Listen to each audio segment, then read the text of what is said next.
작년 저에게 풍수 상담을 받았던 두 아이의 엄마인 여성분이 계셨습니다. 안방에서 오늘 알려드릴 세 가지를 키우고 마치 집안의 공기가 바뀐 것 같다며 미소를 보였습니다. 오늘은 가정의 중심인 안방에 깃든 기운과 그 속에 숨겨진 풍수의 지혜를 통해 여러분의 삶에 진정한 변화를 일으킬 방법을 전해드리고자 합니다. 안방은 풍수지리학에서 가정의 중심이자 가족의 운세와 건강운, 재물운을 좌우하는 핵심 공간으로 여겨집니다. 오행의 상생과 상극에 따라 안방에는 가족의 기운을 방해하지 않는 소품을 배치해야 하며 주인의 오행에 맞춤 배치를 통해 가족의 운을 복돋아야 합니다. 그리고 가장 중요한 것은 이 안방이란 공간에 두어서는 안 되는 물건들이 있다는 점입니다. 바로 말씀드리겠습니다. 가장 먼저 피해야 할 것은 지나치게 큰 거울입니다. 큰 거울은 안방의 기운을 반사하여 좋은 기운이 집안에 머무르지 못하게 합니다. 특히 침대와 거울이 마주보는 형태는 수면 중에 기운을 흡수해 숙면을 방해하고 불안정한 에너지를 유발할 수 있습니다. 만약 안방에 거울이 필요하다면 얼굴 크기 정도의 작은 거울을 사용하고 사용 후에는 얼굴을 덮거나 뒤집어 보관해 기운이 흩어지지 않게 해야 합니다.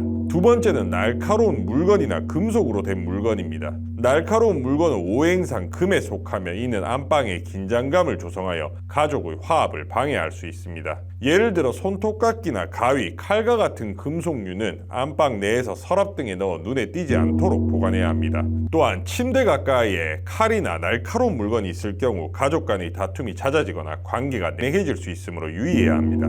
세 번째는 드라이플로어와 같은 말라버린 식물, 죽은 식물을 놔두시면 안 됩니다. 이것은 제가 식물 풍수에 대해서 설명드릴 때도 몇 번이나 강조한 부분입니다. 드라이플라워는 생기가 없는 물건으로 간주되어 음기가 강해지고 이는 가족의 건강운을 저하시킬 수 있습니다. 풍수지리학에서 안방은 활기찬 양기가 흐르도록 해야 하는데 마른 식물은 생명의 기운을 흡수하여 주변에 탁한 에너지를 발산하게 됩니다. 안방에 식물을 두고자 한다면 작은 화분 형태의 녹색 식물이 적당하며 크고 많은 식물보다는 적은 양의 화분이 오히려 안정된 기운을 제공합니다.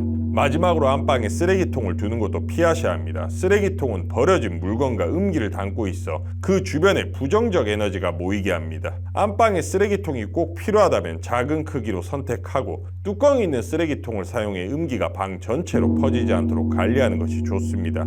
정기적으로 비워내어 탁한 기운이 머무르지 않도록 하는 것도 중요합니다. 이렇게 안방에 두면 안 되는 물건들에 대해서 설명드렸습니다. 그럼 물건만 주의하면 될까요? 아닙니다. 조심하셔야 하는 행동들도 있습니다. 첫째는 벽에 못질을 하는 것입니다. 못질은 벽의 기운을 단절시키고 안방의 안정성을 해치는 요소로 풍수에서는 쇠로 된 대못이 가족의 기운을 정체시키고 불화를 초래한다고 봅니다. 금속은 오행에서 음의 속성을 가지고 있어 가족의 화합을 방해할 수 있습니다. 만약 불가피하게 벽에 구멍이 생겼다면 보수하거나 벽지로 덮어 기운이 흩어지지 않도록 관리하는 것이 좋습니다. 두 번째는 안방에 가족 사진이나 망자의 사진을 많이 두는 것도 좋지 않습니다.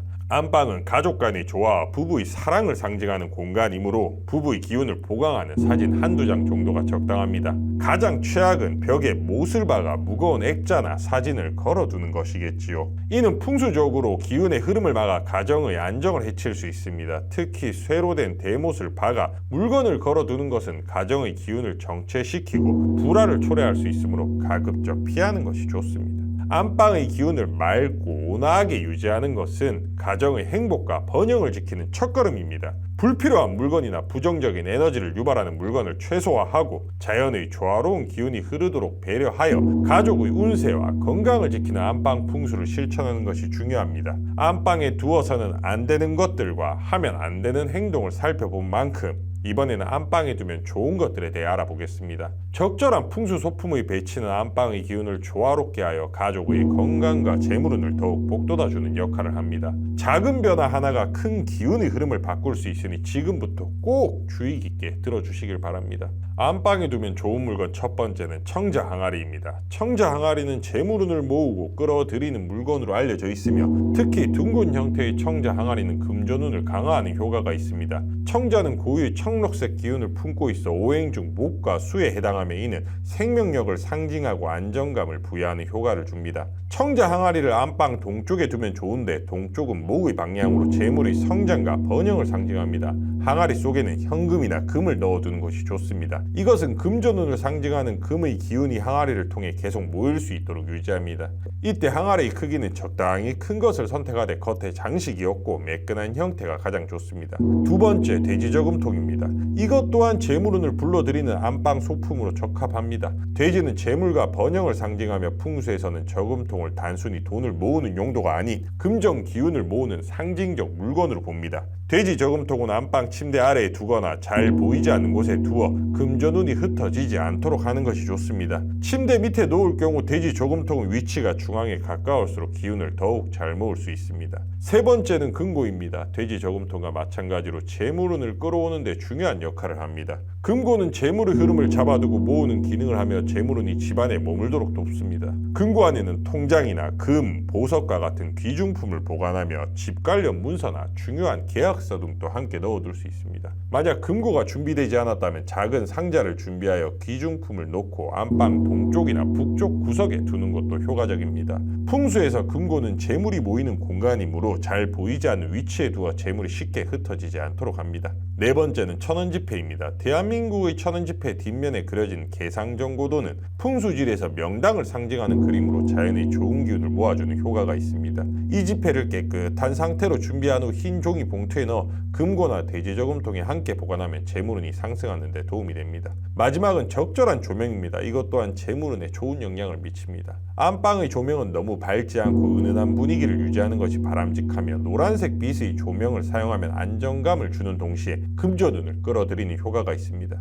풍수에서는 재물운이 은은한 곳을 좋아한다고 보기에 너무 밝은 형광등보다는 은은한 스탠드 조명을 사용하는 것이 좋습니다. 이는 안방이 평온하고 편안한 기운을 유지하게 하여 재물이 머물기 좋은 환경을 조성합니다. 제가 지금까지 말씀드린 5가지 풍수 소품은 단순한 장식이 아니라 각 물건의 상징성과 위치가 갖는 의미를 통해 가족의 번영과 건강을 돕는 역할을 합니다. 소품을 올바르게 배치하고 조화롭게 관리하는 것만으로도 안방의 기운이 안정되고 집안에 재물과 긍정적 에너지가 머물게 되는 풍수의 효과를 얻을 수 있습니다. 그리고 지금부터 여러분 개인에게 적합한 안방 풍수를 알려드릴 테니 주의 깊게 들어주시기 바랍니다. 지금부터가 정말 중요합니다. 풍수지리학에서는 인간과 자연의 조화를 이룰 수 있는 방법으로 오행이론을 제시합니다. 오행은 목, 화, 토, 금, 수 5가지로 나뉘며 각 요소는 서로 상생과 상극의 관계를 맺고 있습니다. 안방에 거주하는 가장의 오행에 맞춰 안방을 배치하면 가족의 운세와 건강운이 안정되고 재물은 또한 상승하는 효과를 기대할 수 있습니다. 특히 안방은 가족의 기운이 모여드는 중심 공간이므로 가족의 상생을 돕는 오행 맞춤법은 중요합니다. 화의 기운을 지닌 가장은 생동감 있고 에너지가 넘치지만 과도한 기운으로 불안정해질 수 있습니다. 따라서 화의 기운을 보완할 수 있는 수와 토 기운을 더하는 것이 좋습니다. 청색이나 검은색 계열의 소품은 화의 강한 에너지를 진정시키고 차분하게 가라앉히는 역할을 하며 흙으로 만든 도자기나 황색 계열의 소품은 화와 조화를 이루어 안방의 평온함과 안정감을 줍니다. 청색이나 검은색 계열의 소품은 화의 강한 에너지를 진정시키고 차분하게 가라앉히는 역할을 하며 흙으로 만든 도자기나 황색 계열의 소품은 화와 조화를 이루어 안방의 평온함과 안정감을 더해줍니다. 금의 기운을 지닌 가장은 재물과 결단력을 상징하지만 지나치면 냉정해 보일 수 있습니다. 금의 기운을 가진 가장은 부족할 수 있는 목과 화의 기운을 보충해주는 것이 좋습니다. 나무 소재의 가구나 작은 화분은 목의 생명력을 보완해주고 빨간색 또는 주황색 계열의 소품은 따뜻한 에너지를 더해 가족 간 화합과 활력을 촉진할 수 있습니다. 토의 기운을 지닌 가장은 안정과 평화를 상징하지만 정체되기 쉬운 단점이 있습니다. 토의 기운이 강한 가장에게는 활력을 더할 수 있는 목과 수의 기운이 필요합니다. 작은 식물이나 녹색 계열의 소품으로 목의 성장 에너지를 보충하고 파란색이나 검은색 계열의 소품으로 수의 순환 기운을 더해 집안의 생기를 북돋습니다. 목의 기운을 지닌 가장은 성장과 생명력을 지니지만 과도하면 혼란스럽거나 방향성을 잃기 쉽습니다. 목의 기운이 강한 가장에게는 이를 안정시켜줄 토와 금의 기운을 더해야 하는 것이 좋습니다. 황색 계열의 소품이나 흙으로 만든 도자기는 안방의 안정감을 높여주며 흰색이나 회색 계열의 금속 소재 소품은 과도한 에너지를 차분하게 가라앉혀 전체적인 균형을 맞춥니다. 마지막으로 수의 기운을 지닌 가장은 유연하고 순환적인 성질을 갖지만 감정적으로 불안정해질 수 있습니다. 수 기운이 강한 가장에게는 부족할 수 있는 화, 토 기운에 더해 안정감을 높이는 것이 좋습니다. 붉은색 계열의 소품을 활용하여 따뜻한 에너지를 추가하고 흙으로 만든 소품이나 황색 계열의 장식품으로 차분한 기운을 더해줍니다. 이처럼 오행에 맞추어 안방의 배치를 조정하면 가족의 기운이 안정되고 상생의 조화를 이루며 건강운과 재물운을 불러들일 수 있습니다. 오행 맞춤법을 통해 가족 구성원이 운세와 기운을 돕고 안방이 가정의 번영을 위한 중심 역할을 하도록 하는 것이 풍수의 핵심입니다. 안방 풍수는 가정의 평안과 번영을 위해 매우 중요하게 다뤄야 하는 영역입니다. 지금까지 소개한 풍수 비법을 종합하면 안방은 단순한 휴식 공간을 넘어 가족의 건강, 재물운, 관계의 화합에 중요한 영향을 미치는 핵심 공간임을 알 수 있습니다. 여기까지 들으시고도 그럼 나에게 맞는 안방 풍수는 어떤 것일까 궁금한 분들이 계실 겁니다. 이것이 궁금하신 분들은 본인의 생년월일시와 상황을 댓글에 적어주시면 사주에 맞게 대운에 도움되는 안방 풍수 소품과 개선 사항을 알려드리겠습니다. 앞의 영상에도 복덕을 쌓기 위해 모든 분들의 사주에 맞춰서 답변을 드렸습니다. 늦을지언정 반드시 답변을 드리겠습니다. 그리고 사주풀이와 로또 날짜 점지를 해드리고 있습니다. 사주풀이에 포함되는 것은 3개월치 로또 점지, 명리 원국, 명리 해설, 대운 해설, 그리고 사주에 맞는 풍수 처방과 명리 조언을 함께 보내드립니다. 2만 자가 넘게 작성됩니다. 상세한 풀이로 많은 분들이 이 조언을 받고 실천하여 삶에서 막힌 운을 다시 바로잡고 있습니다. 저에게 사주풀이를 요청하시는 방법은 고정 댓글에 적어두겠습니다. 그리고 구독자 여러분을 위해 대운을 잘 받기 위한 중요한 풍수 소품에 대해 소개해드리고자 합니다. 무엇일까요? 바로 반지입니다. 명리학에서 수상학은 굉장히 큰 부분을 차지합니다. 제가 구독자님 분들을 위해 재물운에 도움이 되는 반지 풍수 또한 정리해두었으니 구독자님들의 대운을 위해 꼭 시청하시길 바랍니다.